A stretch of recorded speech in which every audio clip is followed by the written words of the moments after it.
बिस्मिल्लाहिर्रहमानिर्रहीम। अस्सलाम वालेकुम नाज़रीन, आप देख रहे हैं CTV और मैं हूं आपका मेज़बान मियां तारिक प्रेस क्लब लाइव के साथ। नाज़रीन कराम, क्रिकेट पाकिस्तानी कौम का एक पैशन है और बिलाशुबा हॉकी हमारा कौमी खेल ज़रूर है, लेकिन क्रिकेट से जितनी मोहब्बत, इश्क या वालेहानापन पाकिस्तानी अवाम में है, वो उसका शायद क्रिकेट का कोई मुतबादल नहीं हो सकता, क्रिकेट का कोई नेमुल बदल नहीं हो सकता। क्रिकेट हमारी कैसे तबाह हुई, किस तरह हुई और उसके बावजूद हमने कहाँ खड़े हैं। 2009 में होने वाली दहशतगर्दी के बाद जब आलमी क्रिकेट के दरवाजे पाकिस्तान पर बंद हो गए थे, लेकिन पाकिस्तान की क्रिकेट ज़िंदा रही और हमारे खिलाड़ियों ने पाकिस्तान से बाहर खेलकर टेस्ट, वनडे और T20 में नंबर 1 पोजीशन हासिल की। फिर उसके बाद हम टेस्ट चैम्पियन भी बने और इस सारी सूरत हाल में आगे चलकर क्रिकेट की सूरत हाल क्या हुई कि एक मुंतखब वज़ीर आज़म जो कि ख़ुद क्रिकेटर थे, जिन्होंने 1992 का वर्ल्ड कप जीता था, 3 PhD अपने आप को वो कहलाते हैं कि पाकिस्तान में वो जब वज़ीर आज़म बने तो फिर क्रिकेट की सूरत हाल क्या है। गुज़श्ता 3 साल में पाकिस्तान की क्रिकेट काफ़ी ज़बूहाली का शिकार रही, क्रिकेट में ज़वाल और इन्हतात आया, लेकिन उसके बावजूद सूरत हाल काफ़ी बेहतर थी। नए चेयरमैन PCB रमीज़ हसन राजा के आते ही सबसे पहले ये हुआ कि न्यूजीलैंड का दौरा कैंसिल हुआ और उसके बाद अब क्रिकेट की क्या सूरत हाल है। गुज़श्ता दिनों उनका एक बड़ा कंट्रोवर्शियल सा बयान भी सामने आया। इन सारी चीज़ों पर और आलमी क्रिकेट पर बात करेंगे। हमारे साथ मौजूद हैं कमर अहमद साहब। अस्सलाम वालेकुम जी। वालेकुम। कमर साहब, ये फरमाइएगा कि इस वक्त जो क्रिकेट की ताज़ा तरीन सिचुएशन क्रिएट हो चुकी है, न्यूजीलैंड का दौरा कैंसिल हो गया, न्यूजीलैंड यहाँ से चली गई कि जी हमें थ्रेट्स हैं, उसके बाद इंग्लैंड ने इनकार कर दिया आने से। इसके बाद आगे क्रिकेट का पाकिस्तान में फ्यूचर क्या देखते हैं आप? देखिए, पाकिस्तान ने जब से टेस्ट क्रिकेट खेलना शुरू की है या इंटरनेशनल क्रिकेट 1952 से, जब ये ICC के फुल मेंबर का इनको ओहदा दे दिया गया, तो जाहिर है कि उस वक्त से अब तक पाकिस्तान की जो क्रिकेट टीम है वो हमेशा से हाई प्रोफाइल रही है, किसी के बहुत ही टैलेंटेड किस्म के खिलाड़ी पाकिस्तान की क्रिकेट पैदा करती रही है। इन्होंने ये one of the top country है वर्ल्ड की जिसने वर्ल्ड कप भी जीता हुआ है क्रिकेट का, जिसने चैंपियंस ट्रॉफी भी जीती हुई है, जिसने T20 का वर्ल्ड कप भी जीता हुआ है। जी। तो जाहिर है कि इसका एक मुकाम है पाकिस्तान की क्रिकेट में। दौरा जो न्यूजीलैंड का यहाँ ख़त्म हुआ अचानक, न्यूजीलैंड के यहाँ आने के बाद, सब सिक्योरिटी वगैरह को पास करने के बाद, वो एक बहुत बड़ा धचका था पाकिस्तान के लिए और इसमें बहुत सी साजिशें इन्वॉल्व थी। इसमें हमारे पड़ोसी मुल्क का हाथ बहुत ज़्यादा था कि वहाँ से फेक ID से न्यूजीलैंड के खिलाड़ियों को धमकियाँ दी जा रही थी, उनकी बीवियों को, और अचानक ये ज़्यादा ही कोई ज़ोर पकड़ गया पाकिस्तान के दौरे में और वो लोग यहाँ से वापस चले गए।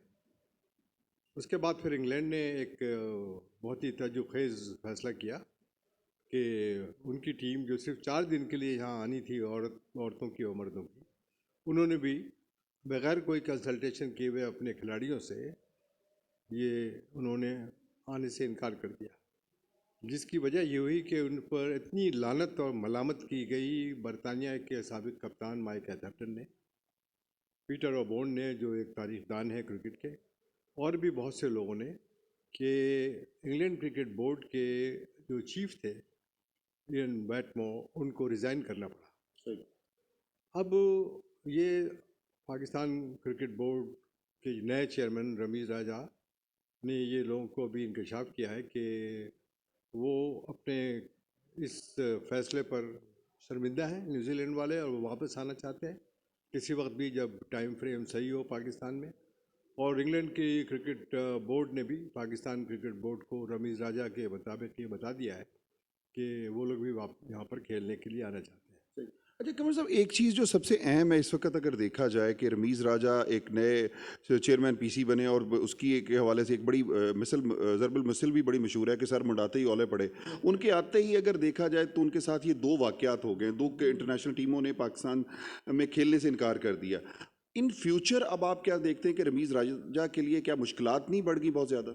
बहुत ज़्यादा मुश्किलात आप देखें, जब 2009 में जब दहशतगर्दों ने हमला किया श्रीलंका की दौरा करने वाली पाकिस्तान में लाहौर के टेस्ट मैच के दौरान, तो तकरीबन 10 साल तक पाकिस्तान एक आइसोलेशन में रहा और उसने अपना होम बेस बना लिया दुबई, जी।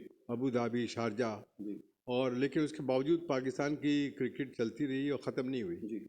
बल्कि उन्होंने बहुत सारी चैम्पियनशिप भी जीत ली बाहर की आईसीसी की, और बड़े बड़े टैलेंटेड खिलाड़ियों को पैदा किया। लेकिन ये तासुर देना कि पाकिस्तान की क्रिकेट अगर इंडिया फंडिंग बंद कर दे, या इंडिया के प्राइम मिनिस्टर मोदी वो फंडिंग बंद कर दें पाकिस्तान की, तो पाकिस्तान की क्रिकेट ख़त्म हो जाएगी, ये बहुत ही सरासर गलत है। और ये लोगों को मिसगाइड करना के मुतरादिफ है। सही। वो यूं कि जितने भी इस वक्त 105 और 106 पाकिस्तान के साथ साथ आईसीसी के फुल मेंबर वो होते हैं जो टेस्ट खेलते हैं। जो एसोसिएट मेंबर होते हैं वो मेंबर होते हैं और उनको फंडिंग होती है आईसीसी की तरफ से। सही। अब आईसीसी की फंडिंग कहाँ से आती है, तो ये आप लोगों को ये बिल्कुल जहन नशीन कर लेना चाहिए कि आईसीसी की फंडिंग सिर्फ इंडिया से नहीं आती है। जी। जितने भी टेस्ट प्लेइंग कंट्री है वो कंट्रीब्यूटर है। सही। वो कंट्रीब्यूटर यूँ है कि आईसीसी की फंडिंग आती है टेलीविज़न की राइट से billions and billions of dollars, ठीक है। एडवर्टाइजिंग और स्पॉन्सरशिप से। उसमें जो सबसे ज़्यादा, चूँकि भारत एक बहुत बड़ा मुल्क है और बिजनेसेस वहाँ के बहुत बड़े हैं, तो उनके टीवी राइट्स के पैसे, जैसे स्टार टेलीविज़न है फॉर दैट मैटर, जी जी। वो सबसे ज़्यादा देती है। सही। वो जब आईसीसी के ख़जाने में ये जब पैसे सारे कंट्रीब्यूटर्स के, टेस्ट प्लेइंग नेशन के लोग, और अब भारत जो कि टॉप रेवेन्यू जनरेटेड कंट्री है आईसीसी के लिए, तो भारत एक ऐसा मुल्क है कि जितने भी फुल मेंबर है आईसीसी के, जी जी। उन सबसे ज़्यादा भारत को आईसीसी पैसे वापस करता है। सही। पाकिस्तान और दूसरे मुल्क हैं, ऑस्ट्रेलिया, न्यूजीलैंड जो भी है, उनको बहुत ही कम फंड मिलते हैं बनिस्बत भारत के। सही। ठीक है, भारत जनरेट कर रहा है अगर रेवेन्यू, तो उसको पैसे भी वापस मिल रहा है। सही। तो ये तासुर देना सरासर गलत है कि अगर इंडिया फंडिंग बंद कर दे तो हमारी क्रिकेट ख़त्म हो जाएगी। भाई साहब, आप याद रखें कि जिस तरह के सियासी हालात पड़ोसी मुल्क भारत से हम लोगों के हैं, जी। और जिस तरह से ये भारतीय जनता पार्टी लेड बाई नरेंद्र मोदी, जी जी। ये जिस तरह हमेशा पाकिस्तान के ख़िलाफ़ जहर उगलती रहती है, और इनका बस अगर चले तो ये पाकिस्तान को ख़त्म कर दें, तो अगर यही कहना कि भारत की फंडिंग अगर मोदी साहब बंद कर दें तो पाकिस्तान की क्रिकेट ख़त्म हो जानी चाहिए थी। लेकिन एक सेकेंड, तो अगर बीजेपी और भारत का यही मौक़िफ़ है तो बीजेपी ने तो अब तक पाकिस्तानी को ख़त्म कर दिया होता। सही। अच्छा, एक सवाल यहाँ पे मैं ये ज़रूर करना चाहूँगा कि एक तरफ जब एक टेस्ट क्रिकेटर और साबिक कप्तान जो है वो हमारे प्राइम मिनिस्टर है, जिसके बारे में ये कहा जाए, उनका दावा है कि मैं 3 PhD और मैं क्रिकेट समेत हर चीज़ को ठीक कर दूंगा, उनकी मौजूदगी में चेयरमैन पीसीबी को इस तरह का कोई पॉलिटिसाइज जो है बयान देना चाहिए था, या इस तरह की कोई कंट्रोवर्सी क्रिएट करनी चाहिए थी? आप क्या समझते हैं कि इसके बाद रमीज़ राजा के ऊपर बहुत ज़्यादा प्रेशर नहीं हो गया कि बीइंग अ नेशन हमें अपना नेशनल इंटरेस्ट और नेशनल जो हमारी इज्जत और वक़ार है उसको बरकरार रखना है, ना कि हम ये कहें कि इंडिया अगर बंद कर दे, हमारे पास अपने स्पॉन्सर्स बहुत अच्छे हैं। देखिए, 10 साल में पाकिस्तान से बाहर खेलता रहा, जैसे मैंने कहा, क्रिकेट तो ख़त्म नहीं हुई। जी।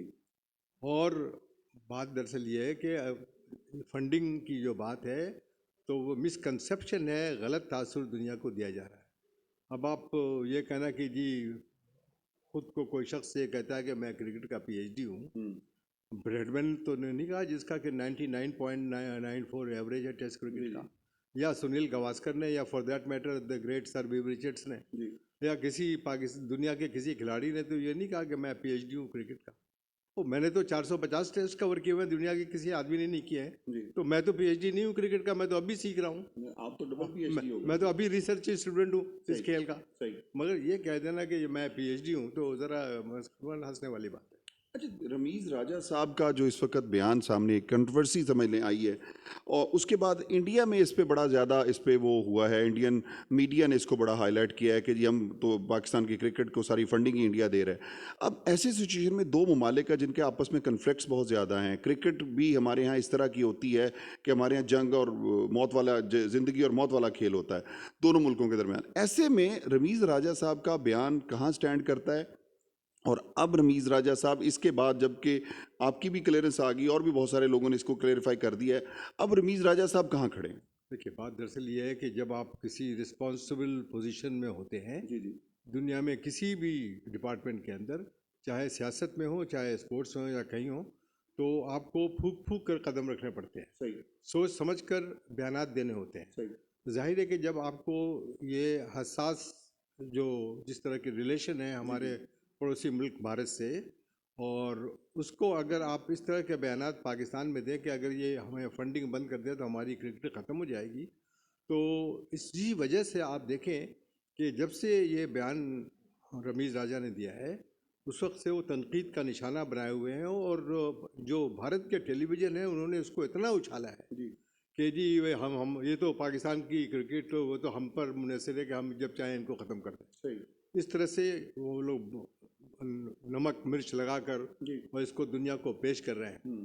तो हमारे जो क्रिकेट के शायकीन हैं जिनको आपने कहा कि वालहाना मोहब्बत है इस गेम से, और यही एक पाकिस्तान का गेम है जिसकी वजह से पाकिस्तान का बहुत बड़ा नाम है दुनिया के अंदर। सही। तो इन सब चीज़ों के बारे में बयानात देना इस तरह के बहुत सोच समझ कर देना चाहिए, इसलिए कि सियासी बसीरत एक चीज़ है जी।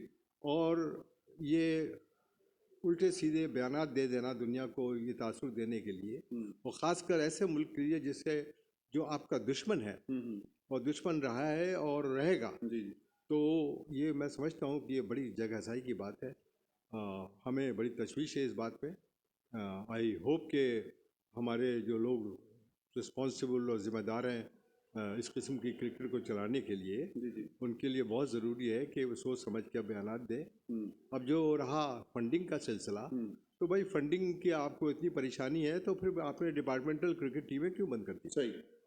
आपको तो फंडिंग बड़े बड़े यहाँ के बैंक और एयरलाइन और सारे कर रहे थे, लड़कों को नौकरियाँ मिली हुई थी। सही।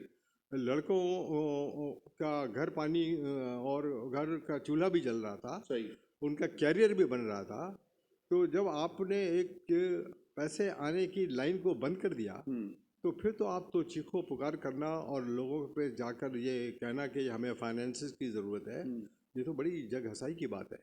कमर साहब, मैं एक यहाँ पर आपका नुक्ता नज़र जानना चाहूँगा कि डिपार्टमेंटल क्रिकेट के बारे में इमरान खान साहब बहुत अरसे से कहते रहे और फिर जब वो आए तो उन्होंने डिपार्टमेंटल क्रिकेट बंद कर दी। इसी तरह ये भी कहा जाता था कि साबिक दौर में वो अखबार में कहते थे कि वज़ीर आज़म का ये काम नहीं है कि वो पीसीबी का चेयरमैन लगाए या क्रिकेट टीम में कोई इन्वॉल्व हो, लेकिन मौजूदा वज़ीर आज़म साहब जब से इक़्तिदार में आए हैं उनकी क्रिकेट में बहुत ज़्यादा इन्वॉल्वमेंट भी बढ़ गई है, डिपार्टमेंटल क्रिकेट भी बंद हो गई है, जिसका आपने अभी बताया जिक्र किया कि इससे बहुत सारे नौजवानों के प्लेयर्स के रोजी रोटी या घर के चूल्हे जो है वो बंद हो गए। तो अब जो हमारे डोमेस्टिक क्रिकेटर्स हैं उनके लिए जो मसाइल पैदा हो चुके हैं, ऐसे में क्या प्राइम मिनिस्टर कोई और उनको पैकेज देंगे या ये डिपार्टमेंटल क्रिकेट की बहाली बहुत ज़रूरी है हमारे लिए? देखिए, बात दरअसल ये है कि इमरान खान जो हमारे वज़ीर आज़म हैं इस वक्त, दुनिया के one of the top allrounders में उनके खेलने के ज़माने में शुमार था, लेकिन मैं ये बता दूं कि उनसे ज़्यादा फर्स्ट क्लास क्रिकेट मैंने खेली हुई है पाकिस्तान। जी। अनफॉर्चुनेटली वो अंडर 19 में जब थे उसी वक्त वो पाकिस्तान टीम में सेलेक्ट होकर के और इंग्लैंड के दौरे पे चले गए थे। तो वो वुस्टरशायर से खेलते रहे, ऑक्सफोर्ड यूनिवर्सिटी से खेलते रहे, ससेक्स से खेलते रहे, लेकिन पाकिस्तान की डोमेस्टिक क्रिकेट का मज़ा उन्होंने नहीं उठाया। सही। ये जान लेना चाहिए आप सब लोगों को जो क्रिकेट के शौकीन हो, जिसका जिन लोगों का ताल्लुक क्रिकेट से है, कि पाकिस्तान के जितने बड़े बड़े स्टार, जी। सुपर स्टार, जी जी। आप किसी का नाम लें, जावेद मियादाद, इंजमामुल हक, वसीम बारी, अब्दुल कादिर और यूनुस खान, मोहम्मद यूसुफ, जी। ये सारे इसी पाकिस्तान की डोमेस्टिक क्रिकेट की वजह से दुनिया के स्टार बन गए। बेशक। तो जाहिर है कि ऐसे सिस्टम को ख़त्म कर देना एक बड़ी तजुर्बेज़ चीज़ है, इसलिए कि लोग खिलाड़ी बेरोज़गार हो गए। बहुत से खिलाड़ियों को मैं ऐसे भी जानता हूँ कि वो अब रिक्शा चलाते हैं, टैक्सी चलाते हैं, ठेला लगाते हैं, लेकिन हुआ ये है कि इस शर्मिंदगी में पाकिस्तान क्रिकेट बोर्ड ने अब रमीज़ राजा के आते ही उनको 1-1 लाख रुपए का बोनस दे दिया है कि ये हम आपके ये पैसे बढ़ा रहे हैं डोमेस्टिक क्रिकेट पे खेलने के। सही। तो हम सब की ख्वाहिश यही है कि रमीज़ राजा हो या कोई भी पाकिस्तान की क्रिकेट की बागडोर संभाल रहा हो, चला रहा हो, उसके लिए ज़रूरी है कि वो इस सिस्टम को इस तरीके से चलाए कि पाकिस्तान का जो स्टैंडर्ड है इंटरनेशनल क्रिकेट में वो कायम रहे, साथ साथ पाकिस्तान की डोमेस्टिक क्रिकेट से टैलेंटेड क्रिकेट पैदा होते रहे और पाकिस्तान की क्रिकेट सेहतमंद रहे। सही। अच्छा कमर साहब, आखिर में ये एक ज़रूर मैं पूछना चाहूँगा कि आपने जिस तरह डोमेस्टिक क्रिकेट का कहा, हमारे पास तमाम बड़े स्टार जो हैं डोमेस्टिक क्रिकेट से, अब भी हमने देखा है कि धानी जैसा एक ऐसा फास्ट बॉलर हमें मिला है कि जिसने आते ही अपने डेब्यू में जो पीएसएल में उसने किया है, डेब्यू किया, उस पर उसने तबाही मचा दी है। उसके बाद अभी लोकल जो टूर्नामेंट हो रहा है उसमें भी बहुत अच्छा खेला, और इंटरनेशनल जाहिर सी बात है आगे उसका एक बहुत वसी कैरियर पड़ा हुआ है कि वो खेलेगा। आप क्या समझते हैं कि अब क्या मैसेज देना चाहेंगे अरबाब इख्तियार को, प्राइम मिनिस्टर को, कि ये डोमेस्टिक क्रिकेट को भी जारी रखें और उसके साथ साथ जो डिपार्टमेंटल क्रिकेट है उसकी बहाली किस हद तक हमें ज़रूरी, ताकि हमारे पीसीबी पर उसका डिपार्टमेंटल क्रिकेट के साथ पीसीबी पर जब बोझ कम होगा फाइनेंस का, तो हमें जो डिपार्टमेंट से क्रिकेटर्स मिल रहे थे, जो एक ताज़ा खून मिल रहा था, वो मिलना शुरू हो जाए। देखिए, पाकिस्तान क्रिकेट बोर्ड के जो पेट्रन हैं, जी पहले तो प्रेसिडेंट हुआ करता था इस मुल्क का। जी जी उसके बाद फिर नवाज शरीफ जो है जो प्राइम मिनिस्टर बने, तो उन्होंने वो पेट्रन प्रेसिडेंट के ओहदे से हटाकर प्राइम मिनिस्टर के हाथ में कर दिया। जी तो जाहिर है कि जैसे अभी आपने कहा ना कि इमरान खान इस सिस्टम के सख्त खिलाफ थे कि किसी भी प्रेसिडेंट या प्राइम मिनिस्टर को पाकिस्तान की क्रिकेट बोर्ड का पेट्रन बना दिया जाए। सही। लेकिन जब वो वज़ीर-ए-आज़म बन गए तो उन्होंने माइंड चेंज कर दिया और ख़ुद पेट्रन बन गए। इस सिस्टम को सही करने के लिए बहुत ज़रूरी है कि चाहे गवर्निंग बोर्ड हो पाकिस्तान क्रिकेट बोर्ड का, चाहे वो लोग जो डिफरेंट कमिटीज़ के अंदर पाकिस्तान क्रिकेट बोर्ड में होते हैं, वो जिस तरह इंग्लैंड क्रिकेट बोर्ड है, जिस तरह ऑस्ट्रेलियन क्रिकेट बोर्ड है, जिस तरह इंडिया का क्रिकेट बोर्ड है, इलेक्टेड लोग, प्रॉपर इलेक्टेड लोग जिनकी सूझबूझ हो क्रिकेट की, वो इस खेल को लोग बागडोर संभालें। ये बहुत ज़रूरी है। लेकिन अगर आप लोगों को सिर्फ सेलेक्ट करके इधर से उठा के इधर से उठाकर आप ला के बोर्ड के ऑफिस में बैठा दें, जो इंग्लैंड क्रिकेट बोर्ड का चीफ एग्जीक्यूटिव होता है वो ऐसे उठा के नहीं बैठा दिया जाता है। 18 काउंटीज़ क्रिकेट खेलती हैं, फर्स्ट क्लास मैचेस। उनके सारे रिप्रेजेंटेटिव इलेक्शन में वोट देते हैं कि जो भी 2-3 कैंडिडेट होते हैं इंग्लैंड का चीफ क्रिकेट का बनने के लिए, उसके बाद वो इलेक्ट होता है। यहाँ तो ये है कि जो पेट्रन होता है, प्रेसिडेंट पाकिस्तान का हो या प्राइम मिनिस्टर हो, वो पिक कर लेता है एक बंदे को कि ये जी पाकिस्तान क्रिकेट बोर्ड का चेयरमैन है, ठीक है, और फिर उसको ये सारा पावर उसको दे देता है कि अब आप अपने हिसाब से चीफ एग्जीक्यूटिव को स्याह सफ़ेद के मालिक बन जाता है। हाँ, तो इन सारे सिस्टम को ख़त्म करके प्रॉपर तरीके से इलेक्टेड बॉडीज़ को कमेटी में, गवर्निंग बोर्ड में बैठाया जाए, जब भी इस मुल्क का सिस्टम सही हो सकता है। अब रहा डिपार्टमेंटल टीम, इसको तो इन्होंने बंद कर दिया। सारे बैंकों की टीम, एयरलाइन की टीम सारी बंद कर दी। अब ये मरहून मिन्नत हैं सारे यंग लड़के और सारे खिलाड़ी, सारे प्रोविंसेस, सूबे के किस तरह से पाकिस्तान क्रिकेट बोर्ड इनकी देखभाल करता है, अल्लाह रहम करे। बहुत शुक्रिया कमर अहमद साहब आपका। आपने हमारे नाज़रीन के लिए बड़ी मुफीद और सेर हासिल गुफ्तगू की और मुफीद मालूमात भी फ्राहम की। सामीन इकराम, ये सिर्फ क्रिकेट का हाल नहीं है, पाकिस्तान की तमाम स्पोर्ट्स के हवाले से एक तो एसोसिएशन का आलम ये है, पिक एंड चूज़ वाला काम हो रहा है, और बाज़ का ज़्यादातर जो हमारी स्पोर्ट्स की तंजीमें हैं या एसोसिएशन हैं, उनमें ज़्यादातर फ़ौज के रिटायर्ड जर्नल जो हैं बैठे हुए हैं। लाइक हमारी ओलंपिक एसोसिएशन है, 18 साल से उसमें एक जनरल साहब बैठे हुए हैं, जिनकी बदौलत इस दफ़ा आलम यह है कि पाकिस्तान कोई तमगा नहीं जीत सका। इसी तरह क्रिकेट में अगर पिक एंड चूज़ वाला काम होता रहा, अगर हमने मेरिट को मद्देनज़र नहीं रखा, तो हमारे यहाँ क्रिकेट की ज़बूं हाली जो है इसको कोई फिर रोक नहीं सकेगा, फिर मज़ीद इन्हतात और मज़ीद जवाल जो है क्रिकेट पर आता रहेगा। क्रिकेटर प्राइम मिनिस्टर को जिनके अपने दावे बड़े हमेशा से रहे हैं, उन्होंने पहले मुल्क को ठीक करने का दावा किया, फिर क्रिकेट को ठीक करने का दावा किया। मुल्क की सूरत हाल आपके सामने है, क्रिकेट की सूरत हाल भी कुछ दिनों के बाद आपके सामने मज़ीद खुल के आ जाएगी।